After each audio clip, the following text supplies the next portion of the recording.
Abrahaamidhaanii guyyaa sadan tokko as turtaa mana obboleettii keetii jennaan maatii kiyya gateenii ani mucaa qabaa haadha manaa qaba waan ta'eefi wanta danda'amuu hin fakkaatu kanaafiyyuu gara mana kootiitti hangala'ee jechuudha. Maaliif jennaani akka yeroo ammaa kanatti Abrahaam gaafa kamiyyuu mana isaatiif gaa'ela isaatiif yeroo dhiphatu arginee hin beeknu waan ta'eef jaarraan kun immoo egaa nu agarsiiseetoo jira jechuudha.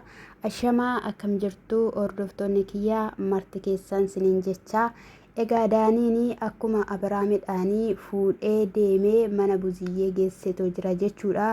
Mana buziyyee gaafa geessus baay'ee tokkoon hin nahanii deefiif immoo buziyyeen guyyaa irratti gaafuma sanayyuu viidiyoo hojjetanii turanii viidiyoo hojjetanii erga xumuranii wal fudhatanii galanii buna osoo waliin dhuganii jedhanuu inni immoo gaayii Abrahaamin sossobee geessee dhaqeetoo jira jechuudha. Jarittiin dhugaa dubbachuuf taanaanii dhukkubsannaa Abrahaam osoo hin taane keessa diraamaadha jechuudha kan hojjechaatoo jiran jechuudha. Nidaanii akkuma gaarii hojjetee akkuma isaan biraan ga'etti inni jiru jiraatee jechuudha. Maal hojii Hermeellaadhaan waame dura fayyinni Abrahaamii isaanin dhiphisu jechuun namni kun nama sammuun tuqamedha jettaniitu nama sammuun tuqamedha jenneerraa Abrahaam immoo hanga kamiyyuu haa ta'u akkanatti hin fakkeessuu hin danda'a jedhee hin yaadu hani jechuudha. Dhugaan siniin jedhe hin yaadu maaliyyuu osoo ta'ee jechuudha. Eeshaa ta'u isaan biraan geessanii yookiin immoo jechuudha maal hojiiyyuu mana geessuu sin barbaachise. Buziyyee akkasitti dhaanii ana Abrahaamidhaanii fideeto dhufee jira konkolaataa keessan jira wanta ta'eef naxalaa fidii kottu gara tsabalaa geessina yookiin immoo amantaansaa yoo waanuma barbaade yoo haa ta'u gara akkasii geessina waan ta'eef manatti galchuun nu barbaachisu fidiitii kottu hojjette maal rakkoo qaba ture. Hanga jechuudha konkolaataa keessa dhaabbattee Hermeellaadhaan waamtee haala kanadhaan mucayyoo jechuudha wanni taatan jechuudha. Eenyu feekaa ishaa ta'u. In fidanii gaafa fidaniidhaan naanii maal gaafa jedhanii baqqaayii abiliirraa baasuudhaaf yaalii godhanii gaafa yaalii godhanii jedhanii lakkii ruuttaan natti kaatee ruuttaan namni tokkollee si irraan baasiin naan jetteetti wanta ta'eef abadanii dhimaan rakkoo qaba ofitti ilaaleenanii miruu narra bareedamoo narra hin bareedu jedheenanii jedhee deefis sossobaniituma booda irraa buziyyeenii sosuma mukuraa hirtuu shidhabba'uu hin dandeenye sana booddee jechuudha deef asirratti qasqas jedhin qorre maaliif akka ta'e naaf hin galle jechuudha gaa'ee dhugaa dubbachuudhaaf obboloota koo waaqayyo gooftaan sinaa heegu maleessaayi hojii daabiloos jechuun in ulfaata jechuudha. Hojii daabiloos jechuun in ulfaata garuu namoonni kumaatamni diraamaadha jechaadha kan jirtan jechuudha kan jiranis jechuudha. Ayisanaan itti yaadu wanti kun diraamaa waynatti fakkaachaa jira hin beeku hani garuu Abrahaamii hanga kanaatti immoo akkamittiidhaan jechuun obbolootaaf iddoo dhaba. Obboloota isaatiif diraamaa yoo ta'e fakkeessa yoo ta'e namni haadhoo isaatiif maatii isaatiif iddoo dhabaaree wanti kun waamatu jira jedheen hamana hani jechuudha. Maaliif jennaani biiniinis isaan faana ture. Biinii waan isaan faana ruuttafa ifaana wanta ture waa beekuuf iyyuu lolaatoo jira jechuudha. Kaleessa amma TikTok irratti maal jechaa ture inni immoo namni soorummaaf jedhee mana xonqolaa dhaqaa maaliidhaaf jedhee mana akkasii dhaqee jechuudha irratti wanni ta'aa ture jechuudha hojjechaa ture jechuudha. Kana jechuun inuma wanta ta'ee jira jechuudha.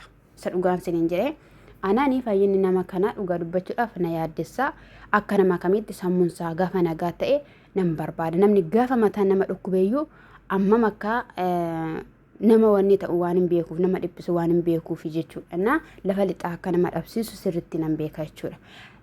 Inni biraas immoo irraa baasan gaafa irraa baasanii jedhanii maal taatan jedhee jechuudha dingixxedha irraa ta'e jechuudha.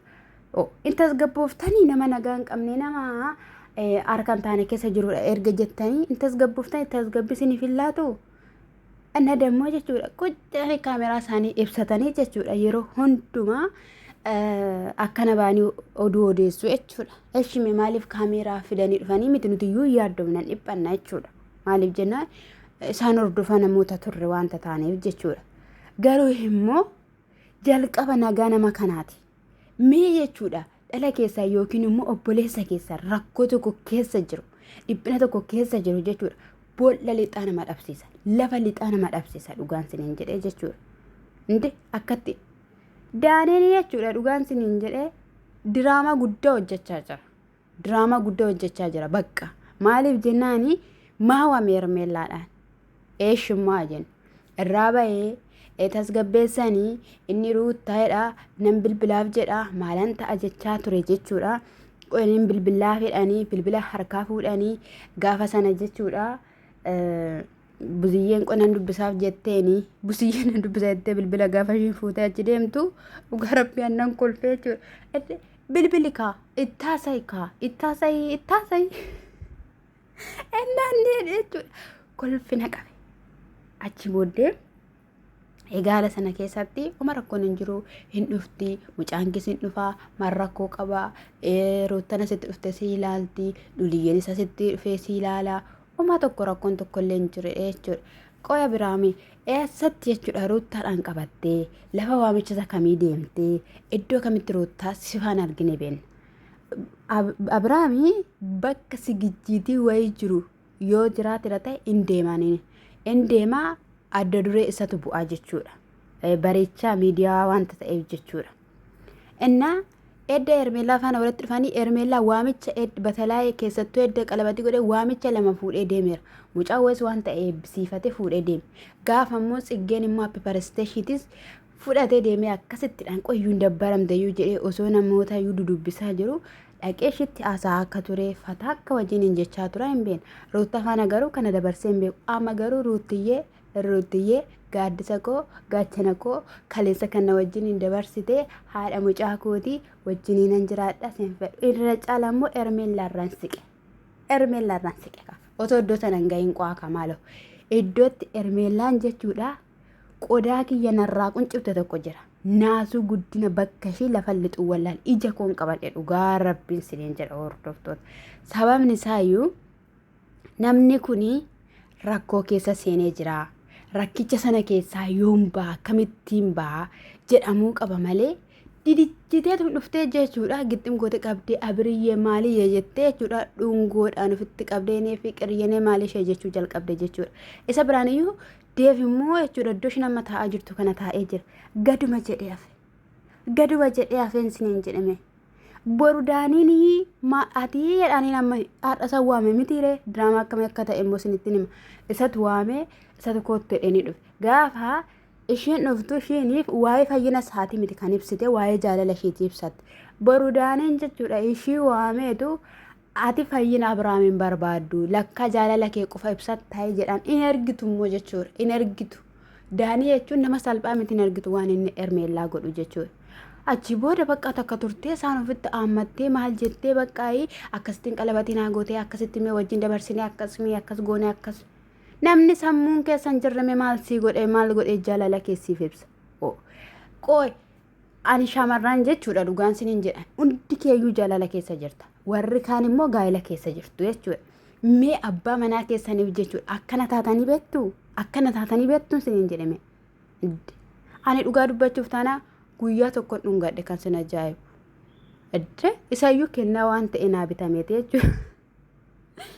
Kanaan achitti noormaal akka nama daandiirraa wal argetti walitti buunee nagaa wal gaafana. Sababni isaayyuu innis achi jira anis asan jira wanta ta'eef jechuudha. Hundinuu kabajaanii jechuudha. Hermeellaan amma gatii guddaa ganaa baafta sittin himaani. Gatii guddaa ganaa baasta. Maal beekta yoo na Ruuttaan edda akkana ta'e eddan akkatti raa ta'eyyuu samaanaa shiyyuu jechuudha farramsiifattee ta'uu danda'a. Gixximmi jettee dhuma gubbaarratti argitanitti bokoktee sinii dhufte wixxirri jettee jechuudha ifa faana jechuudha. Siras Ruuttaanis immoo ifa faana deemuu qabdu turte. Ifa faana ta'uu ture. Ifaanii maaliyyuu haa ta'u obboleessa Ruuttaati. Maannoo obboleessa Abiraamidha. Gaafa tokko yaalee yeroo tokko namni fakkeessaaf jedhee si faanan ta'a. Si biraa nafu. Eelamee ishiin nama gaariidha. Ishiin akkasidha jedhee nama biraa afuu danda'a. Nama biraa afuu danda'a jechuudha. Waanuma ishiin gootuun ilaala jedheenaan ishii faana ta'e yoo jedhee obboru dhufee amma ifaan. Siras akkastu ta'e yoo jedhee irrattoo beekamaa jira wantichi jechuudha. Booda kaa bakka inni raasiqaa ishiin bakka jaalalama shiibsuu fi barbaaddee jechuudha. Ani nageenyuma keetiif iyyuu ani baay'een si yaaddaa jira yeroo dhugaan siin jedhe baay'ee maanni immoo qo'inni akkattiidhaan si xoolessee si fixee jechuudha. Inni lammataa nama si waame erga si waamee booddee immoo jechuudha mana obboleettii isaaniitti si waame. Kootii makeellee yoo irratti darrabatte hoo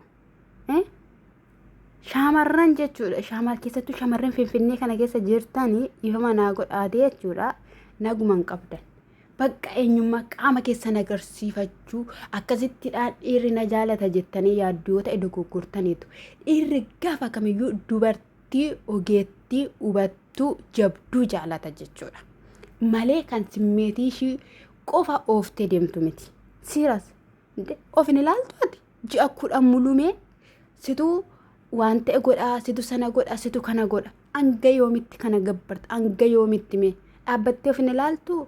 Fayyina isaa bukkee buutee akkasumallee isa hubachuu bakka cinqati isaa sana keessaa akka inni bahu gochuu qabda malee asirratti jechuudha jaalala kee jechuudha akkasittiin ibsachuu hin qabdu turte Hermeella. Isa dhugaan siin jedha jechuudha. Siiras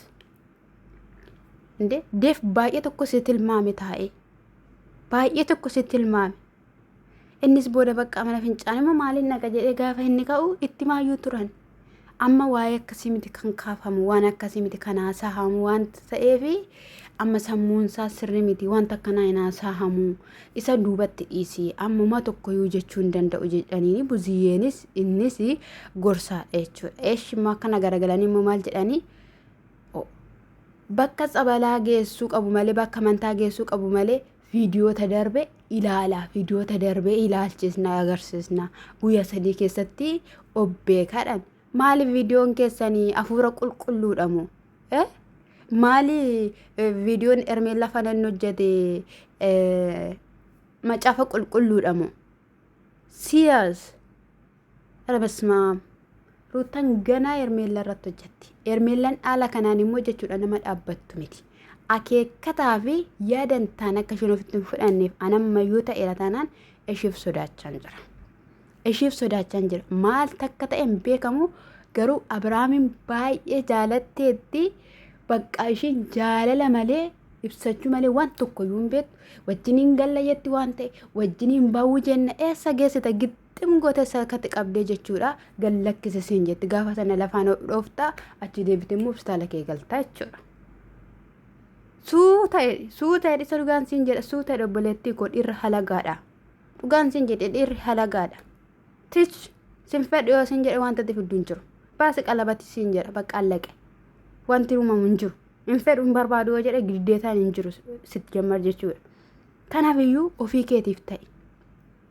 Saatiinis immoo irraa baheedhaan bifa sana argitanii saatii bifa sanadha kan inni keeyyatee jiru. Meera saatiin inni naannisii bitee gaafa ishiin jettuuni Ruutaa fi Efreem narraa baasaniiru waan Hermeellaa wanta tokkoyyuu inni dhatinnaan jedhanii isa kan immoo ofii kiyyaafan hidhadhe mana jira yoo barbaadde siifan kennaadhe. Iyyeesoo seeko baguma sitti amane dhugaa rabbi maal taatanitti sin anas taa'ee jechuudha dhugaan siniin jedha of jaju osoo hin taane obboloota koo siistarii kootiin bishaan kadhataa mooraa kiyya keessa facaasin jedhan. Bishaan kadhataa mana keessa facaasin jedhan. Calluma jedhiitii zuura naannessiitiif facaasin jedhan. Seexanni halkanii guyyaa dallaa namaa jala garmaamte wanta ta'eef jiraachuu keenfeetu wanta ta'eef jechuudha. Kanaafiyyuu isaanii amantaan isaanii yuutuubiidha malee dhugaan siniin jedha amantaan qabdu jarra. Amantaan qabdu. Bakka manicha keessa bishaan kadhataa sin jiru. Bakka hin beektu amantoonni jechuudha. Musliimnis akka amantaa isaatiitti waan godhu qaba. Ortodoksonnis beenxonnis jechuudha. Kan isaanii kun garuu ani hin beeku. Abrahaam immoo nagaametti raataheera. Bakka raataheera siyaa fayyisu qalbitti siyaa deebisu waaqayyo kan faana jiraachuu ati qabdu sitti agarsiisu jaanjoo kana keessaa siyaa baasu obboleessa keenya siif abbirmatu waaqayyo dhugaati miidiyaa kanarra hin jirtu taanaan miidiyaan kun jechuudha diillallooftu bishaan cabbiidha wanta taateef jechuudha isa dhugaan siniin jedhena ani ifama naa godhaate jechuudha dubartii akkanatti jechuudha simmeetiin ishiin nadda'u yookiin immoo ishoof hin jaaladhan dhaabbachuu qabdi dubartiin bakka waan hundumaa keessatti dhaabbachuu qabdi jabduu ta'uu qabdi. Gaafa inni tokko rakkoo keessa bahe rakkoo keessa baasuu qabdi malee arabas ma'aa ifa manaa godhaani bakka ishiin jechuudha kiw jedhee kiw har'a ganamannaan ka'ee of ilaalu kiiloo tokko qannaseera indee maaliin ta'aa jira jechaan iyyuu turan inni hordoftoota koo qaalii kabajamoo sinan jaaladhaa fayyina Abiraam qofatu na barbaachisan